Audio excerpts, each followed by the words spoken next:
Charlar sobre este tema con Daniel Sapsay, abogado constitucionalista. Daniel, muy buenas tardes. Los saludamos Belén Martínez, Nahuel Crescenzo. ¿Cómo está usted? ¿Qué tal? ¿Cómo están, Belén y Nahuel? Muy bien. Estamos viendo esta situación donde ayer el Senado aprobó la continuidad de la jueza Figueroa. ¿Cómo sigue esto? Porque tenemos por un lado la Corte Suprema que dice que no, el Senado que dice que si hay como un conflicto de intereses a partir de ahora, ¿cómo se soluciona? Para mí es un acto legislativo absolutamente nulo, porque va en contra de la decisión de la cabeza del Poder Judicial, que es la Corte Suprema, que ya se expidió al respecto, que dijo claramente que ella no era más jueza. Además, dudo que la Cámara de Casación Penal la quieran incorporar, porque si lo hacen estarían avalando al Senado y se estarían alzando contra la Corte Suprema. Así que por todos lados veo un verdadero disparate lo que han hecho, de todas maneras es gravísimo, y es la desesperación de Cristina por la búsqueda de su impunidad.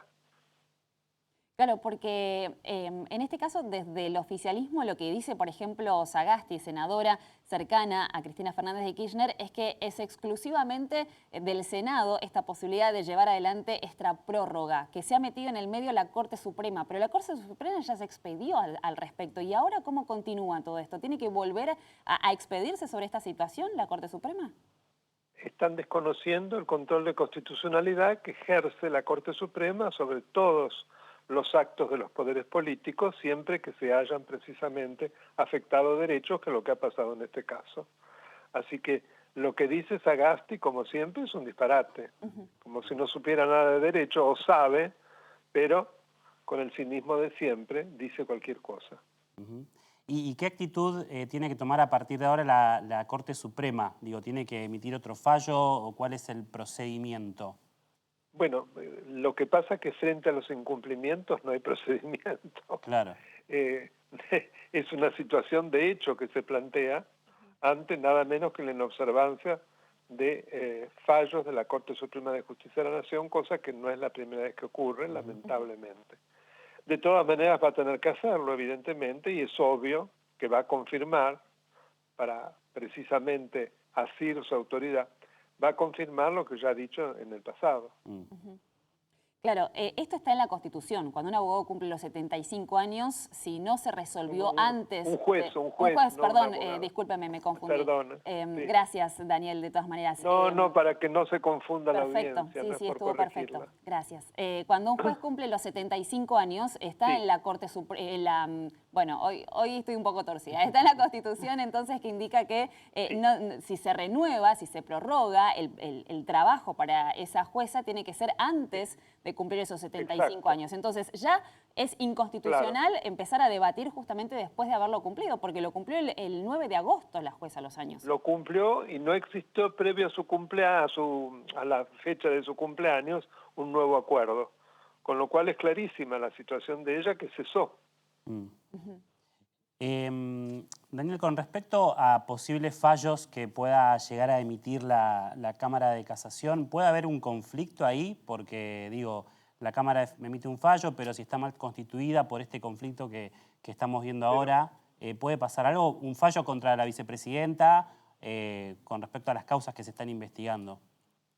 Pero los fallos ya relacionados precisamente con la reapertura a juicio oral de aquellos juicios que los tribunales de juicio oral no habían abierto.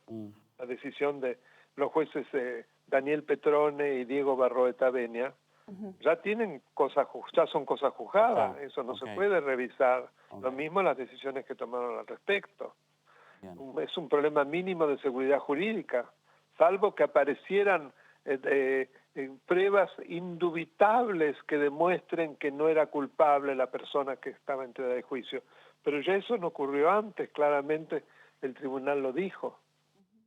Daniel, ¿ha sucedido algo así semejante en la historia de la Argentina, de que después de que la Corte Suprema se expida sobre, por ejemplo, un caso como este, de que un juez ya deja sus funciones porque cumplió los 75 años y no se prorrogó antes de esa fecha los próximos 5 años de trabajo? Y después en el Senado se debate y se aprueba. ¿Ha sucedido algo similar a lo que está pasando ahora? Sinceramente no recuerdo, realmente no recuerdo. Y Daniel... Ha habido incumplimientos, pero este grado de incumplimiento no recuerdo que haya ocurrido antes. Y en todo este contexto, ¿qué actitud debería tomar la jueza Figueroa? Bueno, ella, si tuviera un mínimo de dignidad, lo que pasa es que es una persona que no es digna, debería claramente renunciar, debería claramente decir yo no soy más jueza.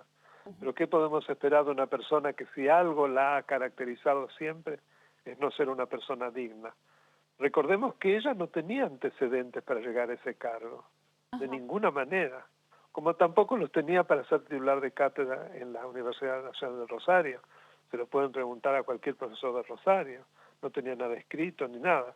¿Por qué pudo lograrlo? Porque fue la gran, digamos, la calla de Cristina. Es así. Pero entonces, ella se hablaba que se iba a pedir licencia sí, en su momento, se hablaba que se iba a pedir licencia hasta tanto, bueno, la Corte hablase sobre este tema o se decidiese en el ¿Pero Senado. licencia de qué? Si no era más jueza, ¿licencia de qué?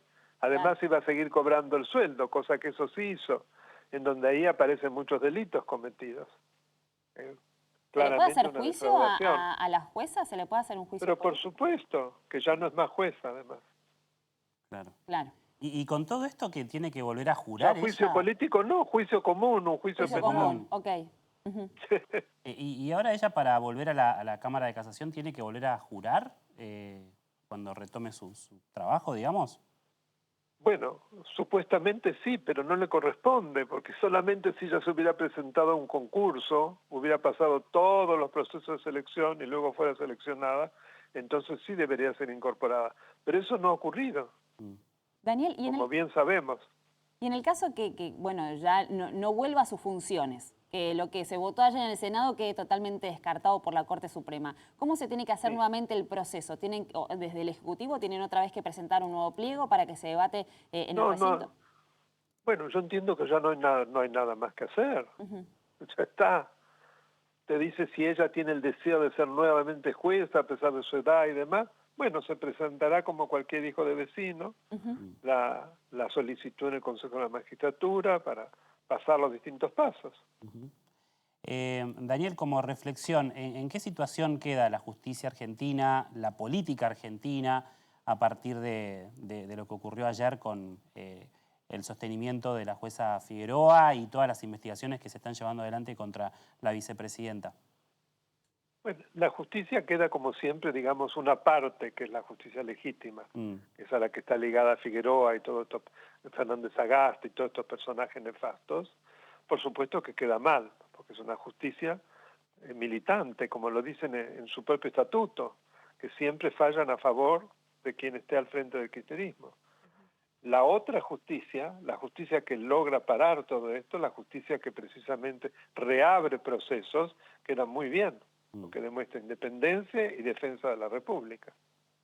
Daniel, como siempre, muy claro con los conceptos. Siempre es un gusto hablar con usted. Muy amable. Gracias. Bueno, ha sido un placer. Gracias. Un gusto. Daniel Sapsay, abogado constitucionalista, en este caso hablando de lo que sucedió ayer en el Senado, cuando se termina por aprobar este pliego a Ana María Figueroa, la jueza que se supone que había dejado de estar en funciones, al menos eso lo dijo la Corte Suprema hace unas semanas atrás, teniendo en cuenta que ella había cumplido los 75 años el pasado 9 de agosto. No se renovó, no se prorrogó esos 5 años de trabajo antes de su cumpleaños y por ende la Corte Suprema se expidió al respecto. Finalmente ayer se presenta este pliego, entre otros 32 más, y se aprueba para que ella continúe en funciones. Veremos ahora si el Consejo de la Magistratura y luego la Corte Suprema se expide sobre este tema, si es que Figueroa vuelve a jurar por su